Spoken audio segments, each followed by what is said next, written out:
Oppo மொபைல்ல உங்களுக்கு 4G network தான் கிடைச்சிட்டு இருக்கும். அதை எப்படி வந்து 5G நெட்வொர்க்கா மாத்துறது அப்படிங்கறத பத்தி தான் டீடைலா அந்த வீடியோல பார்க்க போறோம். பார்க்கறதுக்கு முன்பாக சேனலை சப்ஸ்கிரைப் பண்ணிருங்க.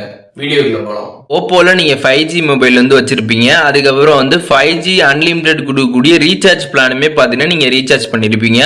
ஆனாலும் பாத்தீங்கன்னா வந்து உங்களுக்கு 4G தான் வந்து கிடைச்சிட்டு இருக்கும், 5G வந்து வராது. அதை ஈஸியா பாத்தீங்கன்னா நீங்க 5G வந்து சுவிட்ச் பண்ணிக்க முடியும். ஜஸ்ட் உங்க மொபைல்ல இருக்கக்கூடிய செட்டிங்ஸ் வந்து ஓபன் பண்ணிருங்க. ஓபன் பண்ணிட்டு அதுல மொபைல் நெட்வொர்க் அப்படின்ற ஒரு ஆப்ஷன் கொடுத்திருப்பாங்க. அந்த ஆப்ஷனை கிளிக் பண்ணிருங்க. அதை கிளிக் பண்ணிட்டு அதுல சிம் ஆப்ஷன் வந்து கொடுத்திருப்பாங்க. அதை நீங்க கிளிக் பண்ணிருங்க. ஒன்ஸ் அதை கிளிக் பண்ணிட்டு அதுல வந்து ப்ரிஃபர்டு நெட்வொர்க் டைப் அப்படின்னு கொடுத்திருப்பாங்க. அதை கிளிக் பண்ணிட்டு அது பாத்தீங்கன்னா வந்து 4Gல வந்து செலக்ட் ஆயிடுக்கும்.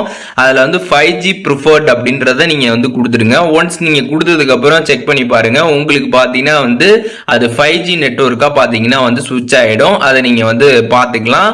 அண்ட் சம்டைம்ஸ் பாத்தீங்கன்னா இதுல வந்து 5Gல வந்து இருக்கிறப்பவே பாத்தீங்கன்னா உங்களுக்கு மேல வந்து 4G வந்து மாறும். அதற்கான காரணம் என்ன அப்படின்னு பாத்தீங்கன்னா நீங்க இருக்கக்கூடிய அந்த ஒரு பிளேஸ்ல பாத்தீங்கன்னா வந்து 5G நெட்வொர்க் வந்து ப்ராப்பரா வந்து கிடைக்காம இருக்கும். அதனால வந்து மாறும். மற்றபடி வந்து வேற எந்த ஒரு பிரச்சனையும் இல்லை. நீங்க வேற பிளேஸ் மூவ் பண்ணிட்டீங்க அப்படின்னா அதுக்கப்புறம் திருப்பி உங்களுக்கு 5G வந்து மாறிடும். அதையும் நீங்க வந்து தெரிஞ்சுக்கோங்க. ஸோ இப்போ இந்த வீடியோ மூலியமாக ஓப்போ மொபைல்ல எப்படி வந்துட்டு 4G நெட்வொர்க் கிடைக்குது அப்படின்னா அதை எப்படி வந்து 5G நெட்வொர்க்கா மாத்துறது அப்படிங்கிற டீடைல்ஸ் தெரிஞ்சிருப்பீங்க. இதுல எதுவும் டவுட் இருந்துச்சு அப்படின்னா கமெண்ட்ஸ்ல வந்து மென்ஷன் பண்ணுங்க. நான் எல்லாருக்குமே ரிப்ளை பண்றேன்.